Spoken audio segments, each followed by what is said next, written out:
Pastor William Carey గారి యొక్క church మొన్న ధ్వంసానికి గురై దాడికి గురైనటువంటి పాస్టర్ విలియం కేరీ గారి యొక్క చర్చ్ స్థలానికి మనం వచ్చినాం. రోజున దేవుని సేవకులైనటువంటి వారు కొందరు వచ్చారు మనతో పాటు. ఆలివ్ బ్యాప్టిస్ట్ చర్చ్, ఇది వారి వీధి, ఇది పాస్టర్ గారి యొక్క ఇల్లు, ఇది ధ్వంసానికి గురైనటువంటి మందిరం.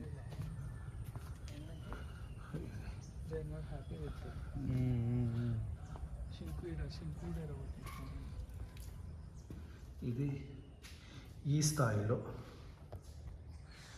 స్థాయిలో మందిరం విధ్వంసమైంది. ఒక్క కిటికీని వదిలిపెట్టలేదండి, ఒక్క చైర్ వదిలిపెట్టలేదు. పోడియం యొక్క దుస్థితి చూడండి.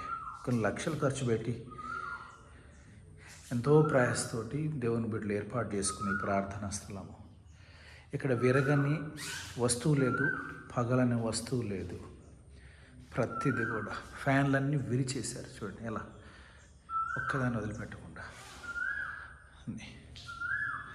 విరగని వస్తువు లేదండి ఇక్కడ.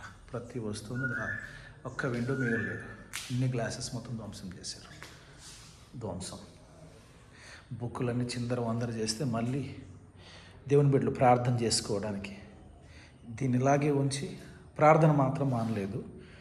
They continued the prayer here. బుక్కులన్నీ మళ్ళీ బుక్కులు సర్దుకున్నారు. ఫ్యాన్లు చూడండి విరగదీశారు. ఇలాగ ఒక్క వస్తువును కూడా వదిలిపెట్టకుండా అన్నిటిని, దాదాపుగా ప్రతి వస్తువును ధ్వంసం చేయటం జరిగింది. లోపల ఉన్నటువంటి వాష్రూమ్స్ను కూడా ధ్వంసం చేశారండి. ఫ్యాన్స్ ఇవన్నీ చూడండి. అంటే కొన్ని లక్షల రూపాయల నష్టం. ఈయన చేసిన ద్రోహం ఏంటి, కీడేంటి? ఎవరికి అన్యాయం చేయలేదు. ఆ ఇంట్లో ప్రేయర్ పెట్టుకోవడానికి ఆహ్వానించారు, వెళ్ళి ప్రేయర్ పెట్టారు. చూడండి, దాన్ని మొత్తం విరగొట్టేశారు. చూడండి.